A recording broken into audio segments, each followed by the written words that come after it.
Right now at 5, we're tracking a powerful line of storms barreling into our area, bringing powerful winds and pounding rain. Get ready. If you're in Charlotte, this is a nasty storm. Let's go right to first warn Doppler radar. Look at all of this lightning. Let me show you how much lightning is inside this storm. I mean, it's just unreal. 2,100 cloud-to-ground lightning strikes just in that storm. Get away from the outside walls. Get away from windows. If you have the kids, get them away, especially if there's a big tree in your yard near one corner of the house. Go to the other side of the house because this is bringing down a lot of trees and power lines. All right, thanks for staying with us, everybody. As we monitor those storms quickly sweeping through our area, we are taking a live look right now from our tower cam in Concord. That thick, massive cloud just looming over the sky there. Now, Concord, the leading edge has just made it there. We've got this live shot.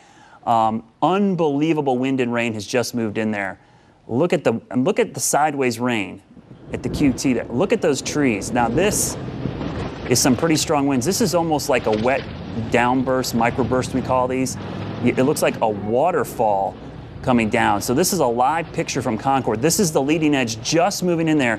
Look at the rain, folks, and watch the trees. Now this is the exact type of weather that's moving into the northern end of Mecklenburg County. It's gonna move into the uptown vicinity here before, I would say, 5:25 to 5:30 or so. So if you live in Mecklenburg County, you need to be thinking about what you're going to do if you lose power, 1, and 2, trees start coming down. Look at these trees.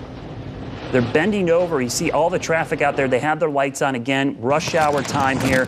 This is bad news for folks that are trying to get home right now because this is going to slow everybody down. Let me go into the radar. You see the radar on the left there. There's the picture. The view you're looking at on the right is actually just outside of Concord.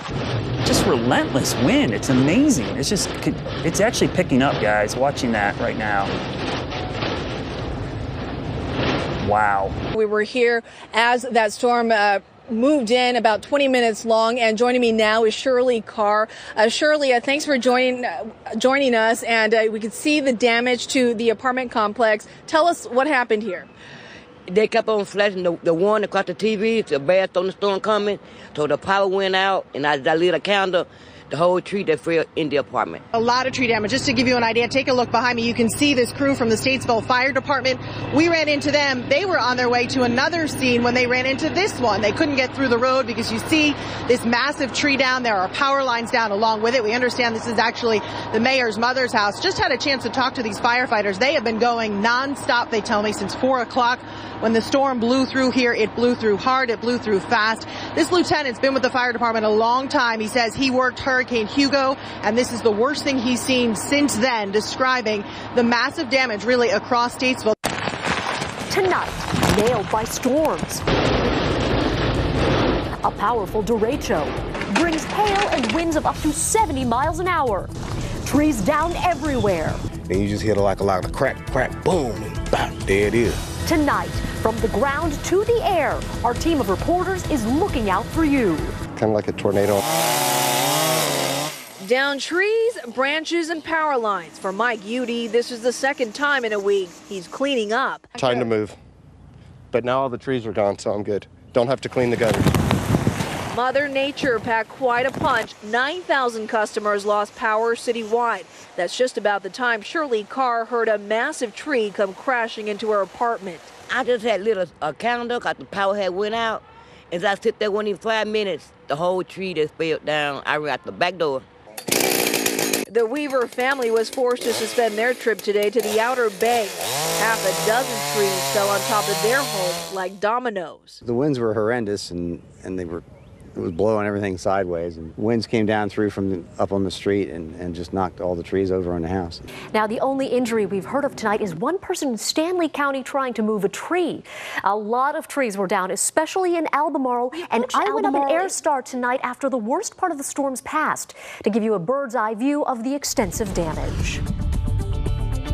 As we approached Albemarle, it was easy to see this community got hammered. Yeah, we're circling around the area of Stanley Regional Hospital, and the neighborhoods around this area, you just look left and right, and there are trees down everywhere. We're counting at least 12 that we can count from up here. With straight-line winds reaching 60 miles an hour or more, the storm's path tore through North 6th Street and East, where we can see some very heavy damage in this particular neighborhood.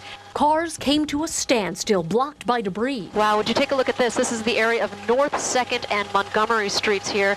What appears to be the cable holding up those traffic lights have just collapsed, and the result, you can see those traffic lights just in pieces in the middle of the road, also a broken telephone pole. NBC Charlotte reporter Diane Gallagher continues our coverage tonight live at Charlotte Douglas Airport. Diane, the storm is still causing delays, I understand. Well, you know, Dave, this is actually one of the busiest times I've ever seen Charlotte Douglas this late at night, and that's because a lot of those flights that were delayed because of the storm earlier are just now starting to come in.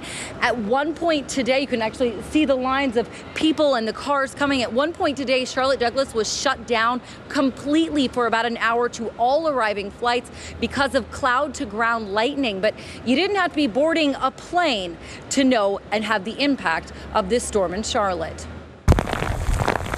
The storm just as loud as it was strong. Actually, it was just like winds at first. Then it went from winds to the hail and rain. Then you just hear like a lot of crack, crack, boom, and bop, there it is. That wind. It scared me. I was just shaking. The Sunfest tents at St. John Newman's Catholic Church may have survived, but tree after tree, this boom after tree did not. One crashed through Sedgefield Middle School in South End. We were babysitting the grandbabies, and the neighbor called and said, "You got a tree down." Dozens uprooted, like this one off Cookendale, which took out power lines and a fence, but spared this couple's home.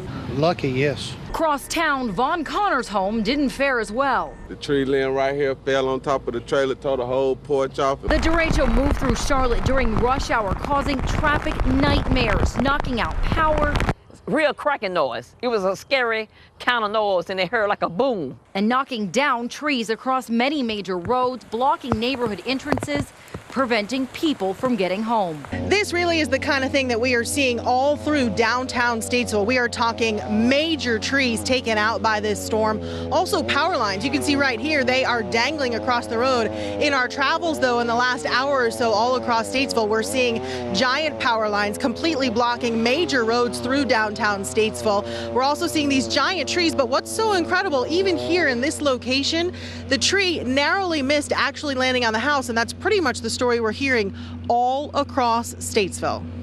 Yeah, it's pretty bad. I was coming from the western part of town, and the wind hit. I could see the cell, and I would say the winds were 60, 70 miles an hour. And I said, gosh, I might be in a tornado. And I drive a Suburban, and my Suburban actually lifted up on two wheels. I slowed way down, and I saw a large tree fall across the interstate and hit a car. And so I knew I just need to slow down and get back home. Now, the storm brought a lot of hail, too, so check it out. Yeah, you can certainly hear it. Pea-sized hail hit Indian Trail right about 6:30 this evening.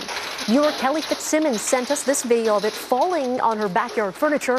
This is, by the way, north of Highway 74.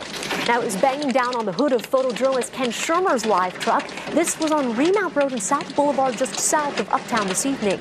Meantime, quarter-sized hail rained down on Thompson Road in Mint Hill. It doesn't sound like any of the hail, though, did any major damage. Viewers sent us dozens of pictures and videos. We posted a slideshow on WCNZ.com. You'll also find raw video of the damage and a timeline of the storm and pictures taken from Twitter.